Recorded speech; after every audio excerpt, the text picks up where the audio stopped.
assessment year 24-25, that is financial year 23-24, इसके regarding जो है income tax department, central board of direct taxes ने 2 ITR form जो है आपके नोटिफाई कर दिए। कमाल की बात है कि अभी फाइनेंशियल ईयर क्लोज होने में 3 महीने से ज्यादा का समय बाकी है और उससे पहले जो है आपके 2 ITR फॉर्म यहां पर नोटिफाई हो चुके हैं।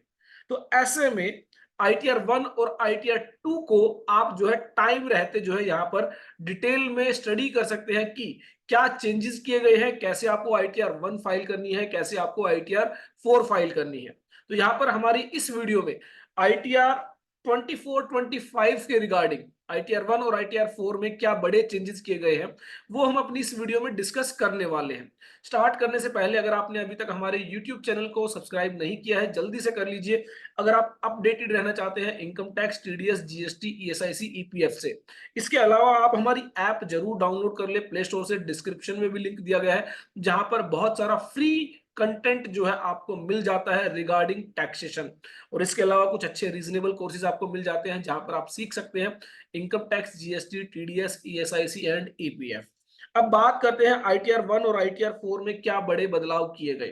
तो ITR 1 के अंदर अगर हम बड़े बदलाव की बात करें तो यहां पर आप चेक करेंगे कि जो न्यू टैक्स रिजीम है अब वो आपका बाय डिफॉल्ट टैक्स रिजीम है। इट मींस जब इनिशियली आप अपनी ITR प्रिपेयर करेंगे तो जो सिस्टम जो कैलकुलेशन करेगा वो न्यू टैक्स रिजीम के अकॉर्डिंग करेगा। अगर आप ओल्ड टैक्स रिजीम को ऑप्ट करना चाहते हैं तो ऐसे में आपको क्या करना होगा, न्यू टैक्स रिजीम को ऑप्ट आउट करना होगा। तो इट मींस अगर आप इसको ऑप्ट आउट करना चाहते हैं तो आपको यहां पर क्या करना होगा, यस। अगर आप इसको ऑप्ट आउट नहीं करना चाहते, न्यू टैक्स रिजीम में ही रिटर्न फाइल करना चाहते हैं तो यहां पर आप जो है नो बटन पर आपका जो ऑप्शन है वो सिलेक्टेड होगा ऑलरेडी, आपको कुछ भी नहीं करना है। आपको करना सिर्फ तब है जब आप इससे ऑप्ट आउट होना चाहते हैं। तो अगेन बहुत कंफ्यूजिंग हो सकता है कुछ लोगों के लिए, क्यों हो सकता है कि उनको एक आदत है, क्या आदत है कि उनके अकॉर्डिंग उन्हें लगता है कि ये जो रिटर्न फाइल हो रही है ये ओल्ड टैक्स रिजीम में हो रही है, क्योंकि अभी तक बाय डिफॉल्ट जो टैक्स रिजीम था वो ओल्ड टैक्स रिजीम था। लेकिन अब आपको केयरफुली यहां पर चेक करना होगा कि बाय डिफॉल्ट जो टैक्स रिजीम है वो न्यू टैक्स रिजीम है। और अगर आप न्यू टैक्स रिजीम को ऑप्ट नहीं करना चाहते तो ऐसे में आपको जो है यहाँ पर यस बटन पर क्लिक करना होगा। तो ध्यान रखें, ये यहां पर ये नहीं पूछा गया कि क्या आप न्यू टैक्स रिजीम ऑप्ट करना चाहते हैं, यहां पर पूछा गया है क्या आप ऑप्ट आउट करना चाहते हैं, तो क्या आप उससे बाहर निकलना चाहते हैं। और बाकी की अगर हम बातें करें तो यूं की यूं सेम है, जो भी आपकी जनरल इंफॉर्मेशन है वहां पर कोई बदलाव नहीं किया गया है। इसके अलावा जो भी आपकी इनकम्स के रिगार्डिंग डिटेल्स है उनमें अभी कोई बड़ा बदलाव नहीं किया गया है। जो भी आपकी हाउस प्रॉपर्टी, सैलरी, इनकम वगैरह की डिटेल्स हैं, जहां पर आपकी बैंक डिटेल्स आपसे पूछी जाती है, डिडक्शंस की डिटेल्स आपसे पूछी जाती है, तो वहां पर कोई बड़ा बदलाव यहाँ पर नहीं किया गया।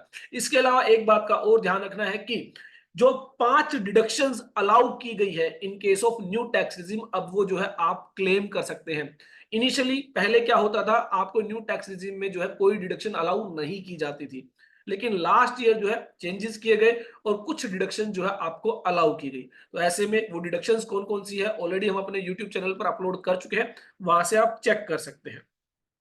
उसके बाद ITR 4 के अंदर अगर हम बात करें बड़े बदलाव की तो यहाँ पर 2 बदलाव किए गए हैं। पहला बदलाव तो वही है जो आपको ITR 1 में देखने को मिला, opting out of new tax regime. अगर आप न्यू टैक्स रिजीम को ऑप्ट आउट करना चाहते हैं तो ऐसे में जो है अब आपको यहाँ पर यस बटन पर क्लिक करना होगा, अदरवाइज बाय डिफॉल्ट जो है आप न्यू टैक्स रिजीम में अपनी ITR फाइल करेंगे। इसके अलावा एक बात का और आप ध्यान रखें कि ITR 1 फाइल करते हुए अगर आप ऑप्ट आउट करना चाहते हैं तो at the time of filing of ITR ही आपको बताना होता है। लेकिन अगर आप ITR 4 के अंदर ऑप्ट आउट करना चाहते हैं, न्यू टैक्स रिजीम से बाहर जाना चाहते हैं, तो ऐसे में जो है आपको अलग से यहां पर बताना होता है कि आप जो है इसको ऑप्ट आउट करना चाहते हैं। तो ऐसे में वो भी आपको जो है ऑन और बिफोर ड्यू डेट यहां पर बताना होगा कि आप जो है ऑप्ट आउट करना चाहते हैं, न्यू टैक्स रिजीम से बाहर निकलना चाहते हैं। इसके अलावा यहाँ पर जो है आप जब न्यू टैक्स रिजीम के अंदर जो है रिटर्न फाइल करते हैं तो ऐसे में यहाँ पर जो है बेसिकली कुछ बातें और पूछी गई है। Have you exercise the option 115 BAC of opting out of new tax regime. तो आपने ये जो ऑप्ट आउट किया है क्या विद इन ड्यू डेट किया है या ऑप्ट आउट तो कर लिया लेकिन बियॉन्ड ड्यू डेट किया है, तो ऐसे में ये आपको ध्यान रखना है। इसके लिए आपको जो है फॉर्म 10IEA की जो एक्नॉलेजमेंट नंबर है, डेट ऑफ फाइलिंग है, वो भी एंटर करनी होगी अगर आप ऑप्ट आउट करेंगे। तो ये जो है बेसिकली चेंज किया गया है ITR 4 के अंदर।